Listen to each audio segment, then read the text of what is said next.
Bonjour et bienvenue au Tivou du lundi 21 mars 2022, notre dévotionnel pour les jeunes, écrit par le pasteur Chris Oyakilome et offert par les vérités de l'Évangile.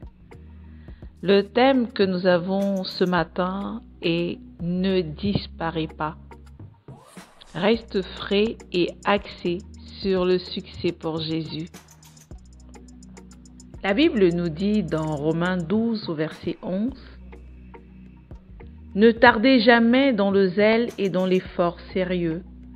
Soyez embrasés par l'Esprit, servant le Seigneur. » Vois-tu, mon ami, l'une des raisons pour lesquelles les jeunes peuvent avoir tellement de réussite, tandis que les personnes âgées échouent, est que les jeunes n'en savent pas assez pour avoir peur. La plupart des personnes âgées en savent trop. Ils ont trop d'informations sur ce qui ne marche pas. Ils se souviennent de quand ils ont essayé quelque chose et ça a échoué. Et alors ils deviennent cyniques.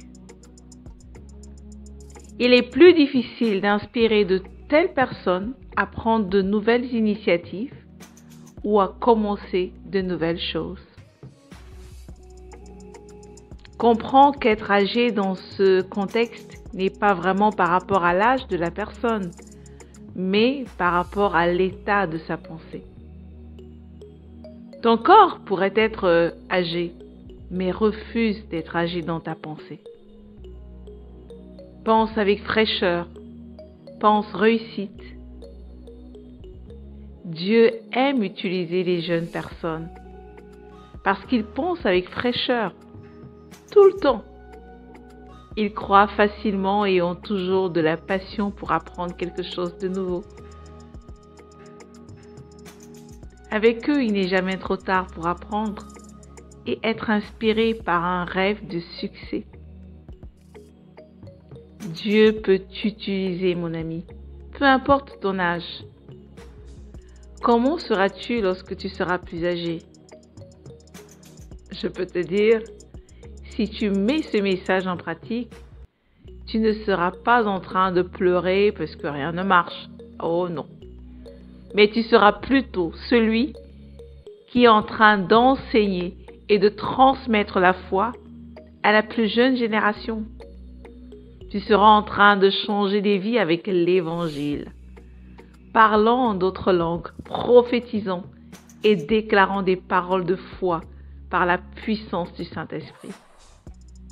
Vois-tu, mon ami, Moïse avait 120 ans quand il est mort. Et à cet âge, il était toujours fort et vibrant. D'ailleurs, la Bible dit dans Deutéronome 34, verset 7, « Sa vue était aiguë, il marchait toujours la jambe alerte. » Alléluia. Ce matin, le pasteur voudrait t'encourager par la parole et par le Saint-Esprit à demeurer jeune dans ta pensée. Le Seigneur aime l'esprit d'enfant, l'esprit qui n'a pas de doute, qui ne raisonne pas trop, un esprit simple, qui croit en sa parole sans essayer d'y rajouter du raisonnement humain, des calculs, des sciences, de l'intelligence humaine. Souvent, son intelligence défie notre intelligence, d'ailleurs le plus souvent. Alors, je ne sais pas ce que tu traverses, je ne connais pas la situation que tu vis, mais sache que la promesse de Dieu dépasse tout raisonnement humain. Fais tomber tes barrières d'incrédulité et accepte la parole telle qu'elle est. C'est tellement plus simple de la croire et de la vivre sans douter, sans raisonner et sans essayer de trop réfléchir. Tu peux réfléchir pour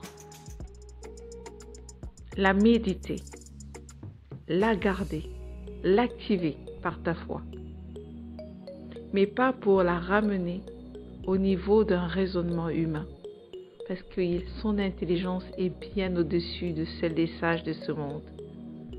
Je t'invite à aller beaucoup plus loin en méditant dans le psaume 103 au verset 5, dans Josué 14 du verset 10 et du verset 11. Mais avant, prions ensemble. Cher Père, je te remercie d'avoir inspiré mon cœur avec ta parole pour acquérir la bonne inspiration. Ma pensée est ointe pour voir et accepter les possibilités. Je suis énergisée et brûlante dans mon esprit pour impacter le monde de mon temps au travers des idées surnaturelles inspirées par ton esprit. Au nom de Jésus. Amen. Alors, cher ami, quelle est cette chose que tu peux faire aujourd'hui qui bénira quelqu'un immensément? Une folie, sans raisonner. Sois zélé, vas-y et fais-le, sans douter, sans hésiter. À demain.